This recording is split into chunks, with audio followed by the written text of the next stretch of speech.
pencabutan pagar laut belum selesai. Silakan Komisi 2 datang ke sana, saya antar. Tangkap saya, penjarakan saya kalau saya bohong. Di Desa Kohot baru bikin sertifikat, belum diuruk, sudah ramai. Hari ini saya katakan yang sebenarnya. Atas nama Allah, Desa Tanjung Burung dan Desa Tanjung Pasir yang bersebelahan dengan Desa Kohot sudah diuruk. Ini tidak pernah terpublikasi. Jangan salahkan kami, rakyat yang akan mengambil sendiri hak kami. Walaupun harus keluar darah, tapi kami rela daripada kami menjadi bangsa yang terjajah dan masa depan anak cucu kami akan menjadi jongos di negeri sendiri. Dan untuk Bapak Menteri dan juga pejabat-pejabat yang terhormat, belum mulia, nama Anda akan tercatat dalam sejarah kelam Indonesia sebagai seorang pengkhianat karena nasionalis Anda dipertanyakan dan Anda kalah oleh tekanan oligarki. Tindakan administrasi yang diambil Menteri BPN dengan memberikan sanksi kepada sejumlah pejabat BPN yang ternyata sudah pensiun 2, informasi yang kami terima. Coba nalor nggak kita? Sudah pensiun dikasih sanksi. Ini saya minta juga BPN jangan membohongi rakyat. Ya KKP juga jangan membohongi rakyat. Nah kalau KKP, kami udah kirim surat Pak, nggak pernah diterima audiensi dengan KKP Menteri Sakti Wahyu Trenggono, dan kami sudah kasih tahu pelaku pemagar yang punya proyek Pimpronya ini namanya Mandor Mehmet, kabur orangnya sekarang. Yang mendanai ini namanya Engcun alias Gojali. Gojali ini yang punya tanah hektar-hektaran yang diterbitkan BPN di NIB-nya. Gojali, nama Cinanya Engcun, namanya Gojali, dia juga pelaku. Kemudian siapa yang mensupervisi? Ahli Hanafi Alijaya, orangnya Aguan, udah tahu semua ini. Bismillahirrahmanirrahim. Assalamualaikum warahmatullahi wabarakatuh. Assalamualaikum warahmatullahi. Yang saya muliakan pimpinan dan anggota Komisi 2 DPR RI. Saya Hambali. 51 tahun yang lalu saya dilahirkan di Teluk Naga. Artinya tidak sedikit pun waktu saya berpindah dari Teluk Naga sampai hari ini. Saya tahu perkembangan apa yang terjadi karena saya tidak pernah merantau. Abrasi tidak pernah terjadi di Desa Kohot atau desa sekitarnya karena ada sungai Cisadane yang mengalir dari Bogor sampai ke muara Desa Kohot, membawa material lumpur, tanah dan sebagainya hingga tidak terjadi abrasi. Jadi kalau ada kata abrasi terjadi di sana, bohong besar. Itu yang pertama. Yang kedua, pencabutan pagar laut belum selesai. Silakan Komisi 2 datang ke sana, saya antar. Tangkap saya, penjarakan saya kalau saya bohong. Di Desa Kohot baru bikin sertifikat, belum diuruk, sudah ramai. Hari ini saya katakan yang sebenarnya. Atas nama Allah, Desa Tanjung Burung dan Desa Tanjung Pasir yang bersebelahan dengan Desa Kohot sudah diuruk. Ini tidak pernah terpublikasi.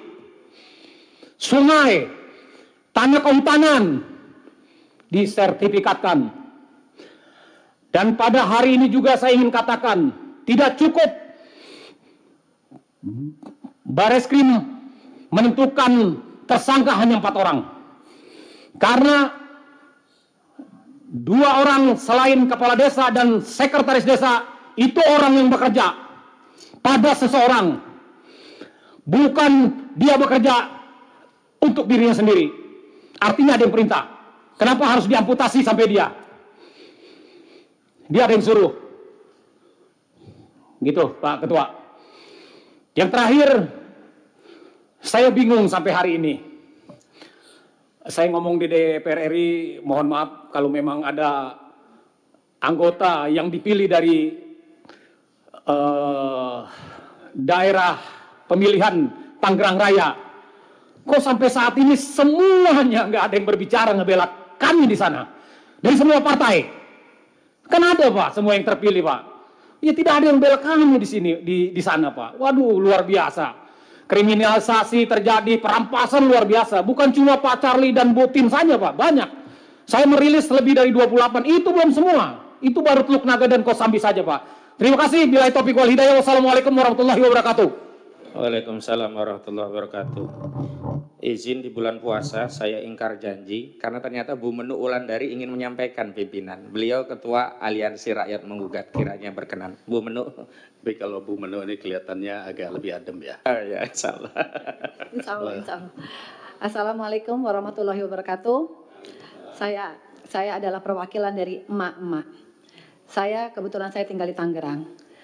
Saya merasa apa yang kita alami mungkin kalau kita tidak benar-benar concern dalam hal ini, mungkin tanah kita juga akan diambil dengan alasan negara. Di sini maaf karena saya tadi melihat ada staf sus dari Menteri ATR BPN, izinkan saya untuk mengemukakan itu saya ya. Surat terbuka untuk Bapak Menteri. Assalamualaikum warahmatullahi wabarakatuh. Indonesia gelap, Indonesia SOS, Indonesia terancam punah. Dan itu berlaku hanya untuk rakyat Indonesia, bukan pejabat.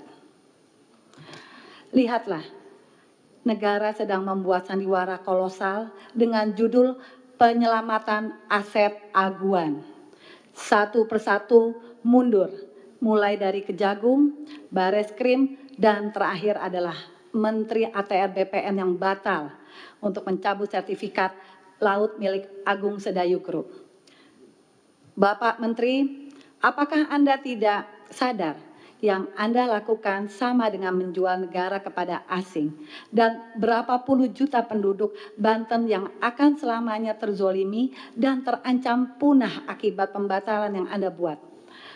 Sudah banyak pembuktian dan penelitian mengatakan sertifikat tersebut melanggar aturan dan mengancam ekosistem setempat. Ada apa di balik pembatalan tersebut? Dalam kasus PSN PIK 2, negara tidak pernah hadir untuk rakyat. Padahal tidak ada negara tanpa rakyat. Bila negara tidak bisa menjamin hak rakyatnya, maka jangan salahkan kami, rakyat yang akan mengambil sendiri hak kami. Walaupun harus keluar darah, tapi kami rela daripada kami menjadi bangsa yang terjajah dan masa depan anak cucu kami akan menjadi jongos di negeri sendiri. Dan untuk Bapak Menteri dan juga pejabat-pejabat yang terhormat, belum mulia, nama Anda akan tercatat dalam sejarah kelam Indonesia sebagai seorang pengkhianat karena nasionalis Anda dipertanyakan dan Anda kalah oleh tekanan oligarki. Tunggu pembalasan kami adalah rakyat yang menggugat. Wassalamualaikum warahmatullahi wabarakatuh. Waalaikumsalam warahmatullahi wabarakatuh. Kalau saya lebih serem sama yang ini. Masya Allah. Karena kalau emak-emak udah ngomongnya dalam itu, Iya, tajam itu. iya betul. Cukup dari tim advokasi? Saya ingin bacakan kesimpulan rekomendasi. Kesimpulan, sedikit. oke. Baik. Dari berbagai fakta yang sudah kami sampaikan, kami berkesimpulan bahwa kejahatan perampasan tanah yang terjadi di wilayah Banten ini sudah terjadi secara terstruktur, sistematis, dan masif meminjam istilah yang umum digunakan oleh MK, melibatkan pejabat dan aparat dari pusat sampai daerah. Kedua, karena itu kami merekomendasikan kepada DPR RI untuk membentuk panitia khusus untuk dalam rangka melakukan audit baik dari sisi kinerja, keuangan, juga hukum, dan kemudian melakukan proses terhadap setiap pelanggarannya. Ketiga, kami harapkan dari DPR RI memberikan rekomendasi atau tuntutan kepada pemerintah untuk segera mencabut status PSN PIK 2 dan menghentikan proyek PIK 2 sampai hasil audit nanti bicara apa. Karena hari ini proyek itu tetap jalan, pelanggaran-pelanggaran itu terus terjadi, dan mereka berusaha memanipulasi informasi dengan mendatangi sejumlah tokoh-tokoh untuk melegitimasi apa yang mereka lakukan, baik legitimasi hukum sampai legitimasi agama. Terakhir bicara tentang Ihyaul Mawat, menghidupkan tanah mati sebagai dalih legitimasi bahwa Aguan itu hebat secara agama Islam karena menghidupkan tanah mati. Padahal kenyataannya tidak ada satu inci pun tanah di Banten yang masuk kategori tanah mati sebagaimana disebutkan dalam fikih Islam. Selanjutnya, usut tuntas pelanggaran hukum dan proyek PIK 2, baik pidana umumnya yang sudah jalan Pidana umumnya ini 363 dan 366 junto pasal 55 dan 56 KUHP. Saya pastikan tidak hanya dilakukan oleh Arsin, Kepala Desa Kohot, Kecamatan Paguaji, Kabupaten Tangerang, tapi juga dilakukan oleh sejumlah kepala desa dan aparat desa lainnya di 6 kecamatan dan 16 desa yang ada pagar lautnya. Pidana khususnya, ini dugaan kami ada penyalahgunaan kewenangan atau perbuatan melawan hukum yang merugikan keuangan negara, baik kerugian langsung atau aset negara yang hilang, dan menguntungkan diri sendiri, orang lain, atau korporasi. Baik pejabat penyelenggara negara itu adalah pejabat atau aparat, termasuk aparat pemerintahan desa. Karena itu pidana khususnya juga harus digetok lagi, dijalankan lagi. Jangan sampai seperti Kejagung kemarin malah mundur dengan alasan yang nggak masuk akal. Kenapa? Karena Barreskrim saat ini bukan menangani Pitsus, Pidum. Artinya Pitsusnya tetap jalan. Pitsusnya juga tidak hanya mengacu pada 12B tentang ada tidaknya suap atau gratifikasi. Pitsusnya ada pada pasal 2 atau pasal 3 Undang-Undang 31.1999 tentang tindak pidana korupsi. Yakni apa? Korupsi, penyalahgunaan kewenangan atau perbuatan melawan hukum untuk menguntungkan diri sendiri, orang lain, atau korporasi, dalam hari ini korporasinya aguan, yang merugikan keuangan negara, baik natural uang negara maupun aset negara. Dan terakhir ada juga administrasi. Saya kira jangan sampai kita merasa bahwa tindakan administrasi yang diambil Menteri BPN dengan memberikan sanksi kepada sejumlah pejabat BPN yang ternyata sudah pensiun 2, informasi yang kami terima. Coba nalor nggak kita? Sudah pensiun dikasih sanksi. Ini saya minta juga BPN jangan membohongi rakyat.